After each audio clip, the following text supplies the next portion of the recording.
সবাইকে অনেক শুভেচ্ছা আর ভালোবাসা জানিয়ে আজকে তোমাদের জন্য নিয়ে আসলাম একটা টাইগার লিলি, এক ধরনের পদ্ম ফুলের মতো, অনেকটা এক ধরনের পদ্ম আর কি। টাইগার লিলি, সেই ফুলটা কেমন করে আঁকছি ভিডিওটা প্রথম থেকে শেষ পর্যন্ত দেখার জন্য অনুরোধ রইল। প্রথমে এই ফুলের কুড়িটাকে আঁকলাম, একে এইবার এই পাশে আমরা ফুলটা ফোটার পরে কেমন হয় সেটা দেখাচ্ছি। এইভাবে একে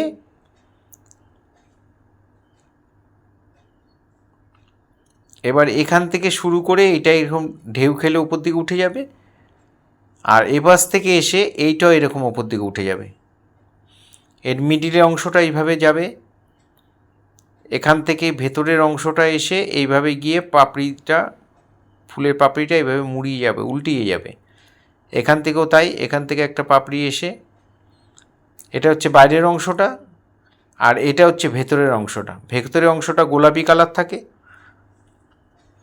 আর এগুলো ভেতরে ফুলের এই গর্ভকেশর, পুংকেশর, এই ধরনের যে জিনিসগুলো সেটা এইরকমভাবে থাকে, গোলাপি রঙের থাকে, কালো ছিটছিট থাকে। সেটা আমরা করব, আমরা যেহেতু পেন্সিল শেডে করব, কালারটা বলে দিলাম কেমন থাকে। আমি পেন্সিল শেডে করব, পেন পেন্সিল দুটো ইউজ করেই করব।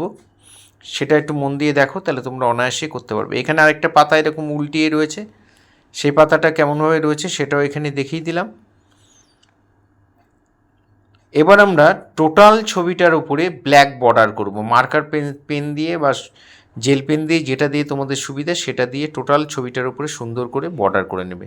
পেন্সিল ড্রয়িংটার উপরে করে নেবে।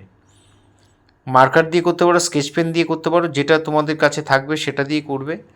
আর যদি একান্তই তোমাদের কাছে পেন না থাকে তাহলে তোমরা পেন্সিল শেডেও টোটাল ছবিটা করতে পারবে। আগে শেডটা করে নেবে, তারপরে টোটাল ছবিটার উপর 10B পেন্সিল দিয়ে বর্ডার করে দিলেও হবে। এই হয়ে গেল আমাদের বর্ডার। এবার আমরা ফুলটার মাঝখানে, কুড়িটার মধ্যে অনেকগুলো দাগ দাগ থাকে, এরকম পাট পাট পাট পাট করে দাগ দাগ থাকে, সেই দাগ দাগগুলোকে আমি পেন দিয়েই করে দিলাম। এখানে পাতার মধ্যে এরকম দাগ দাগ থাকে, সেটাকেও আমি পেন দিয়েই করে দিচ্ছি। তোমরা স্কেচ পেন দিয়ে বা মার্কার দিয়ে, সরু মার্কার দিয়ে করে দেবে।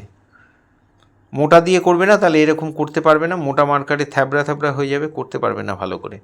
এখানে ফুলের যে উপরের অংশটা, ওইটা গ্রিন থাকে, এই অংশটা গ্রিন থাকে, এই গ্রিন অংশটার মধ্যে এরকম দাগ দাগ থাকে, সেটা আমি এই দাগ দাগগুলো এই পেন দিয়ে দিচ্ছি।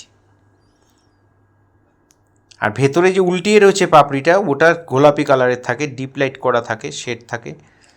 এখানে এই জায়গাটা, এই অংশটা একটু ডিপ কালার থাকে, সেটা বোঝানোর জন্য আমি এখানে মোটা মার্কার দিয়ে, তোমাদের কাছে স্কেচ পেন থাকলে স্কেচ পেন দিয়ে এই লাইনগুলোকে একটু মোটা করে দেবে, একটু ভরাট করে দেবে।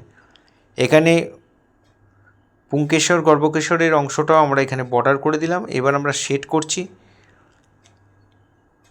আমাদের ডান দিক থেকে আলো পড়ছে, তাই শেডটা বাঁ দিকে পড়ছে। দেখো, বাঁ দিকে ডিপ থেকে ডান দিকে লাইট হয়ে আসছে। ঠিক এইভাবেই দেখে দেখে তোমরা করবে। এই হয়ে গেল বোটাটা, এটা কুড়িটার মধ্যে শেড। এবার কুড়ির যে বোটার অংশটা, সেটার মধ্যে আমরা শেড দিচ্ছি।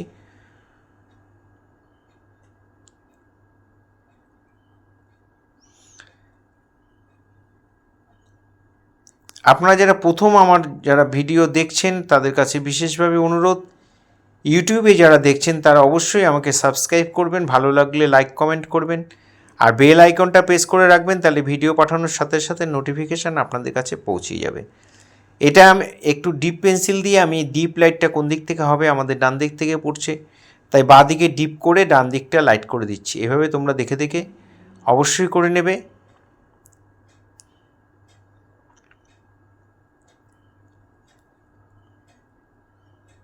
এটাই একইভাবে হচ্ছে, আমাদের বাঁদিকে শেড পড়ছে, ডান দিক থেকে আলোটা পড়ছে।